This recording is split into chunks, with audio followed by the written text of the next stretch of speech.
இப்போ இந்த காலம் எப்படி இருக்குது தெரியுமா? யார் மேலேயும் நம்ம கண்மூடித்தனமாக ஒரு நம்பிக்கையை வைக்கக்கூடாது. ஒரு மேலே நம்ம கண்மூடித்தனமாக ஒரு நம்பிக்கையை வச்சோமானா அவங்க செய்கிற துரோகம் நமக்கு தெரியவே தெரியாது. Keep and corner I for everybody.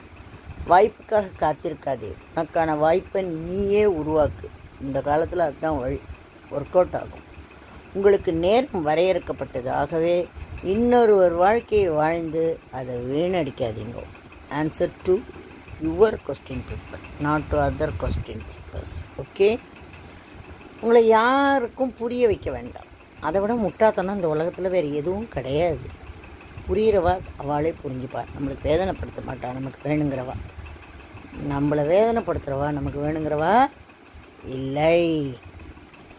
அடுத்தவங்களுக்கு கெடுதல் நினைக்காத எல்லா நேரமுமே நமக்கு நல்ல நேரம்தான். அதனால் அதை ஒழுங்காக ஃபாலோ பண்ணுங்க. அடுத்தவாளை போய் ஏதாவது நோண்டிக்கிண்டு அடுத்தவன் வாழ்க்கையில் எப்படி அழ வைக்கலான்னு யோசிச்சுட்டே இருக்க வேண்டாம். இப்போது ஒருவர் காலில் சென்று விழும்பொழுது விழுபவரின் கர்மவினையில் ஒரு பகுதி ஆசீர்வாதம் செய்பவரிடம் சென்று சேரும். சரியா? ஆசீர்வாதம் செய்கிறவங்க யாருன்னா இறை அருள் துணை கொண்டு கர்மவினைகளை கழிக்க தெரிந்தவராக இருந்தால் தப்பிப்பார்.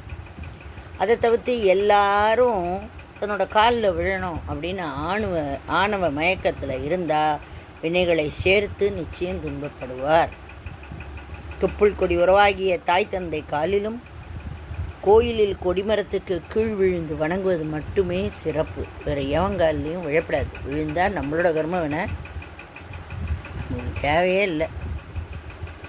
தண்டை போய் எதுக்கு விழணும்? புரியுறதா? அதனால் அதெல்லாம் நமக்கு வாழ்க்கையில் தேவை இல்லை. நம்ம உழைப்பை பார்க்குறது எப்படி அப்படின்னு பார்க்கணும். ஸோ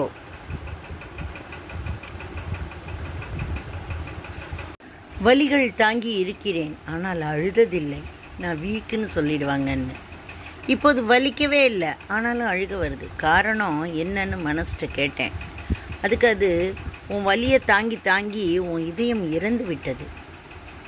இப்போது வலி தாங்கும் பொறுப்பை என்னிடம் கொடுத்து விட்டது. நான் எப்படி தாங்குவேன்? உன்னுடைய வலியை நான் அவனை போல தாங்குகிற வலிமை இல்லையே, அதனால தான் நான் அப்படியே அழுது விடுறேன் அப்படின்னு சொல்கிறது மனசு. மூளை ஃபெடப்பாயிடுத்துங்கிறது. புத்திசாலியாக இரு, முட்டாளாக நடி, வாழ்க்கையில் நிறைய கற்றுக்கலாம். மற்றவங்களை காயப்படுத்தி சந்தோஷம் அடையும் சில உறவுகள் தான் சமுதாயத்தில் ஜாஸ்தி.